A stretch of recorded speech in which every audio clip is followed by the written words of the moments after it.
Tapi intelektual yang kemudian secerdas Gus Dur dan senakal Gus Dur itu baru Kiai Said saat itu yang muncul. Dan beliau nakal gitu. Dan itu yang menggoda kami para mahasiswa yang demam pembaruan saat itu ketika menghadiri diskusi beliau di Paramadina bersama Cak Nur.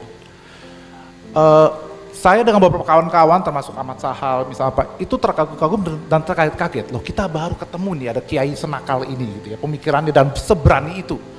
Beliau misalnya mengatakan, saya ingat saat itu para kiai marah sama saya ketika saya katakan 6 tahun terakhir Sayyidina Utsman itu pikun. Ya. Terus padahal itu saya menerjemahkan kata pikun itu membaca Kamus Al-Munawir, gitu, kata beliau gitu. Jadi kenapa marah sama saya begitu kan?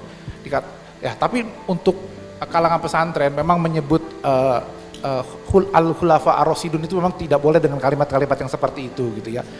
Sehingga disebut pikun Sayyidina Utsman gitu. Walaupun semua kitab tarikh akan membahas itu semua gitu ya. Tapi nakalnya beliau kasih istilah itu pikun gitu, dan itu langsung makjleb kalau bahasa sekarang gitu kan. Gitu. Yang kedua, saat di Paramadina itu juga beliau bercerita, saya juga dikritik oleh para kiai ketika saya mengatakan Nabi Muhammad itu gagal menjalankan misinya. Kenapa? Karena sepeninggal beliau hampir semua kabilah Arab mau murtad, dan mereka tidak jadi murtad itu karena ada yang mengatakan bahwa wahai bangsa Arab, rugi kalau kalian murtad. Kenapa? Karena kalau Islam ini jaya, kalian Arab juga jaya. Jadi bukan karena keimanan, gitu. Berarti ini kan gagal Nabi Muhammad.